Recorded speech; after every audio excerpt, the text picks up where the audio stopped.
Hi, Dr. Fry here with a model of a scapula to show you today. First of all, the scapula has 3 borders and 3 angles.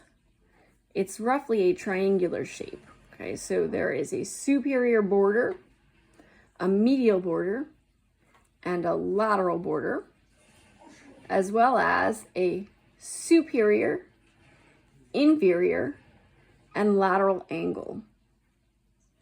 In addition, we have some pretty noticeable and important other structures on the scapula. For starters, this nice big ridge is located on the posterior. That is just called the scapular spine. And it moves along the posterior towards the lateral side of the body, okay? The spine travels laterally and terminates in what we call the acromion process. Okay, so this is the acromion on the scapula. The other pretty noticeable projection here is the coracoid process. Okay, it's located more anteriorly. Okay, and between the acromion process and the coracoid process is a divot called the glenoid cavity, okay? And that is going to be the location where the head of the humerus articulates, forming the shoulder joint, okay? So that is the glenoid cavity, okay? And then in addition to our processes and our angles and our borders, we also have some terms for the surfaces of the scapula, okay? And they're just called fossae, but they have specific names, okay?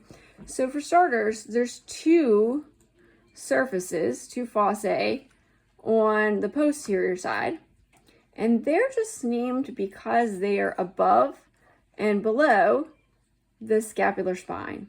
So this is the supraspinous fossa, and this is the infraspinous fossa.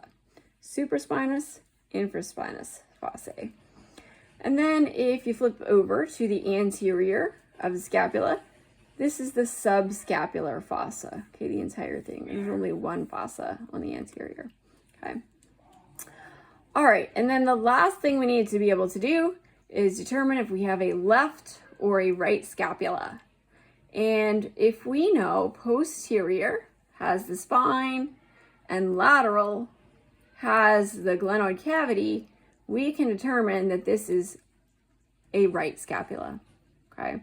So if it were located on the left, okay, either the spine would have to be facing anteriorly or the glenoid cavity would not be lateral, okay?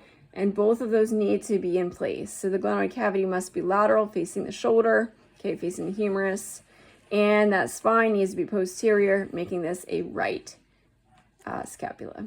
Okay, thanks for watching.